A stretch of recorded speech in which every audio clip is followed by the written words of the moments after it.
Dans cette vidéo, on va résoudre ensemble une équation rationnelle. Rationnelle parce que l'inconnu se présente dans le dénominateur d'une fraction. On va toujours appliquer la marche à suivre qu'on a proposée dans la vidéo précédente. Donc, première chose, on commence par regarder. Donc, c'est vrai, on a une inéquation. On cherche que les termes de gauche soient plus grands ou égal qu'aux termes de droite.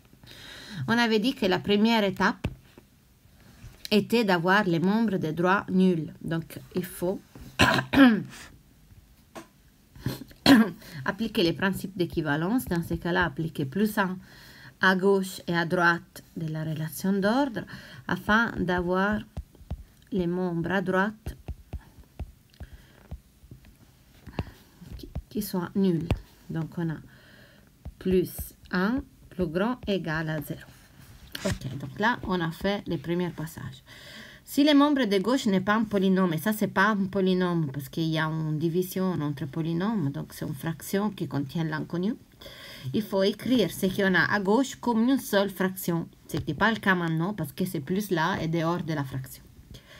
Donc, on peut imaginer d'avoir initialement deux fractions avec deux dénominateurs différents.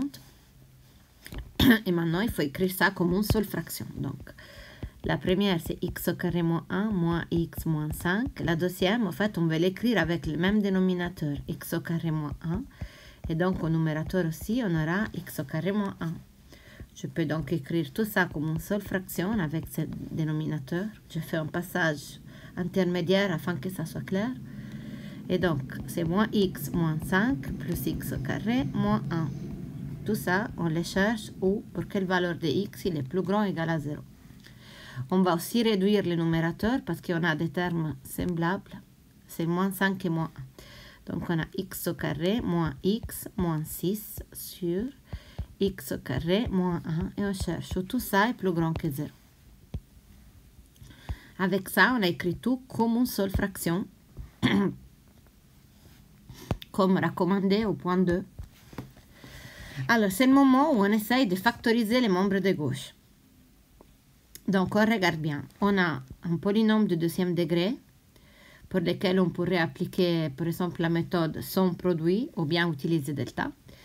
Et en bas, si on regarde bien, c'est une identité remarquable. Donc, on peut l'écrire comme x plus 1 et x moins 1. Ou non, si on regarde, c'est vraiment l'exercice qu'on a fait en classe. Et donc, c'est x moins 3 fois x plus 2. Il faut être capable de savoir factoriser, donc traduire ce qui initialement se présente comme une somme soustraction dans quelque chose qui est un produit et donc que vous avez factorisé. Donc là, on se retrouve avec quelque chose comme ça. Donc pour ça, on cherche où c'est plus grand et égal à 0. C'est aussi important de faire l'ensemble des définitions.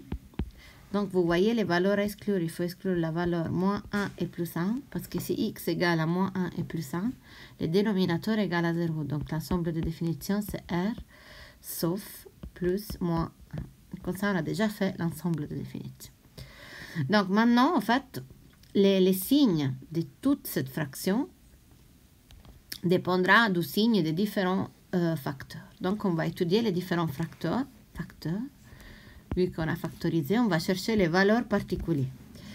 Alors, donc on a x moins 3 où il change de valeur quand x est plus grand que 3. Donc, on va préparer notre tableau de signes. On a la valeur 3. X moins 3 est négatif pour toutes les valeurs de x inférieures à 3 et devient positif pour des valeurs plus grandes. X plus 2 est plus grand de 0 si x est plus grand que moins 2. Donc, x plus 2. Et donc, on a la valeur moins 2 aussi, qui est une valeur particulière. Avant, ce terme est négatif. Et à partir de x plus grand que moins 2, ça devient positif. Après, il y a x plus 1 qui est plus grand que 0. Donc, ça devient positif pour x plus grand que moins 1. Donc, on a x plus 1 qui est négatif jusqu'ici et devient positif après. Et après, j'ai x moins 1. Qui devient positif pour x plus grand que 1. Donc, il est négatif jusqu'à là, il devient positif après. Alors là, vous voyez, notre tableau de signes nous présente plusieurs région. Alors ici, c'est 4 fois moins, donc c'est plus. Ici, c'est moins.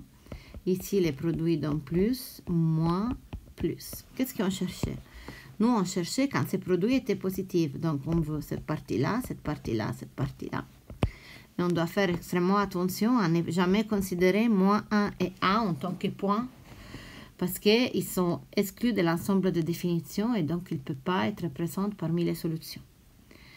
Et donc là, vous voyez que les intervalles pour lesquels cette inéquation est vérifiée, c'est l'intervalle de moins infini à moins 2, avec moins 2 inclus, l'intervalle de moins 1 à 1 avec les bornes exclues, et l'intervalle qui, à partir de 3 inclus, continue jusqu'à l'infini.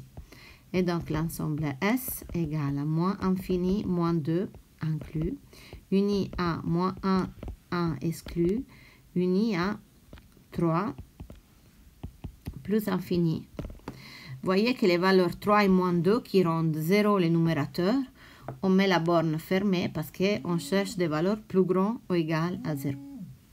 Et comme ça, on a fait aussi une inéquation rationnelle. On suit toujours cette marche à suivre. Et là, vous avez des exercices. En classe, on a donné ces deux-là. Vous pouvez aussi faire les autres qui vous permettent de mettre en pratique ce qu'on a vu.